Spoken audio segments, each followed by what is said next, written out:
എല്ലാവർക്കും നമസ്തേ. സമീക് ലൈഫിലേക്ക് എല്ലാവർക്കും സ്വാഗതം. സെൽഫ് ലവിനെ പറ്റി നമ്മൾ പറഞ്ഞ സമയത്ത് നമ്മൾ ഏറ്റവും കൂടുതൽ ഉപയോഗിച്ചൊരു വാക്കാണ് അവയർനെസ് എന്ന് പറയുന്നത്, അല്ലേ? അപ്പോൾ നമുക്കൊരു ഈ അവയർനെസ്സിലോട്ട് എങ്ങനെ വരാമെന്ന് ചോദിച്ചാൽ അതിന് ഏറ്റവും സിമ്പിളായിട്ടുള്ളൊരു മാർഗ്ഗമാണ് ധ്യാനം അല്ലെങ്കിൽ മെഡിറ്റേഷൻ എന്ന് പറയുന്നത്.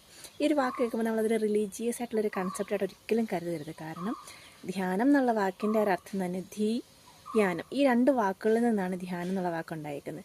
അതിൽ ധീ എന്ന വാക്കിൻ്റെ അർത്ഥം നമ്മളുടെ ബുദ്ധി അല്ലെങ്കിൽ ബോധം, അവയർനെസ് എന്നൊക്കെ നമ്മൾ പറയത്തില്ല, അതാണ്. അതേപോലെ തന്നെ നമ്മുടെ ആ യാനം എന്നുള്ള വാക്കിൻ്റെ അർത്ഥം നമ്മുടെ തുടർച്ചയായിട്ടുള്ള ഒരു സഞ്ചാരം അല്ലെങ്കിൽ ഒഴുക്ക് എന്നൊക്കെ പറയും. അതായത് നമ്മളുടെ ആ ഒരു സത്യത്തിലേക്കുള്ള ആ ഒരു തുടർച്ചയായിട്ടുള്ള ഒരു സഞ്ചാരത്തിനെയാണ് നമ്മൾ ധ്യാനം എന്ന് പറയുന്നത്. അതായത് ആ തുടർച്ചയായ സത്യത്തിനെ അന്വേഷിക്കുക എന്ന് പറയുമ്പോൾ നമ്മളിലോട്ടുള്ള നമ്മളുടെ ആ ഒരു യാത്രയാണ്, തുടർച്ചയായിട്ടുള്ള ഒരു യാത്രയാണ് ധ്യാനം എന്ന് പറയുന്നത്. അപ്പോൾ ആ ഒരു പ്രോസസ്സ് വഴി നമ്മളെ ഒബ്സർവ് ചെയ്യുന്നു. അതേപോലെ തന്നെ ആ ഒരു ഒബ്സർവ് ചെയ്യുന്നത് വഴി നമ്മളെ ഒന്ന് റീസെറ്റ് ചെയ്ത് നമ്മളെ ഒന്ന് ഫ്രഷാക്കി പുതിയൊരാളാക്കി നമ്മളെ മാറ്റുന്ന ഒരു പ്രോസസ്സാണ് ധ്യാനം എന്ന് പറയുന്നത്.